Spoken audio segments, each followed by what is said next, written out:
Hello ladies and gentlemen. Welcome back to my channel, The Lad Flick Show. Today we're diving deep into one of the latest action thriller movie, A Working Man, starring the one and only Jason Statham. So, is this movie another knockout? Or does it just clock in and out without leaving an impact?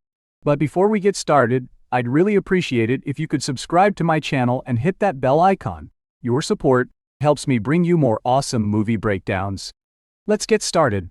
First things first, Jason Statham takes the lead as Levon Cade, a former SAS operative turned blue-collar construction worker, who's forced back into action when his boss's daughter Jenny is kidnapped.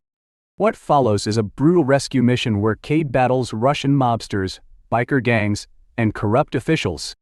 The film, directed by David Ayer and co-written by Sylvester Stallone, attempts to blend gritty realism with high-octane action. But does it work? Let's find out. If you're here for classic Statham action, you'll get exactly that.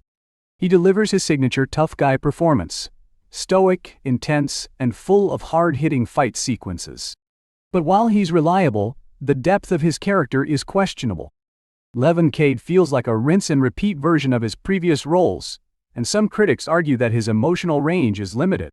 That said, when it comes to breaking bones and taking down bad guys, Statham still does it like no other.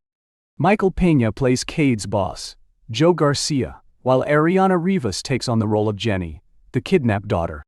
Both performances are serviceable, but neither leaves a lasting impression. David Harbour shows up as Gunny, Cade's blind war buddy, adding some comic relief and camaraderie.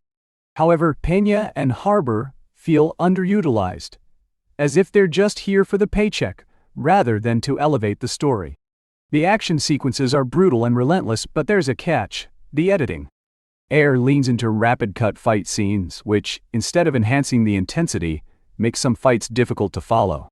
The film shifts between gritty realism and overly stylized moments, creating a disjointed visual experience.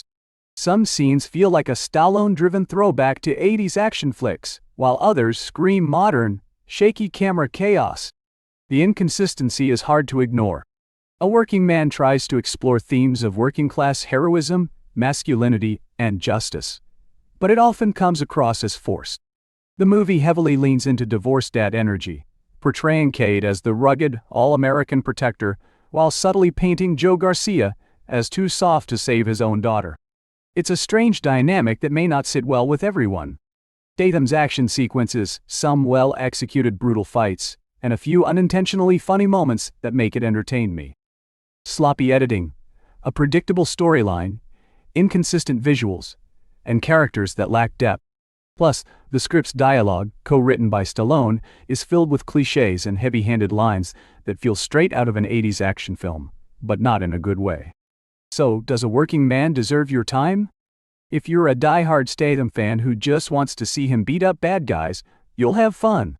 But if you're looking for something fresh or innovative in the action genre, this one might feel like just another day at the office. The film delivers expected thrills, but ultimately fails to break new ground. A Working Man is exactly what the title suggests: another day in the action hero factory for Jason Statham. It has its moments, but don't expect anything groundbreaking. If you're in the mood for some mindless action, go for it. Otherwise, you might want to punch out early on this one. So that's it for today's my spoiler-free review of the movie A Working Man.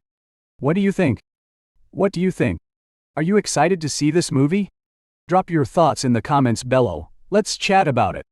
And hey, don't forget to like, share, and subscribe. Thanks for tuning in, and I'll see you in the next episode of The Lad Flick Show.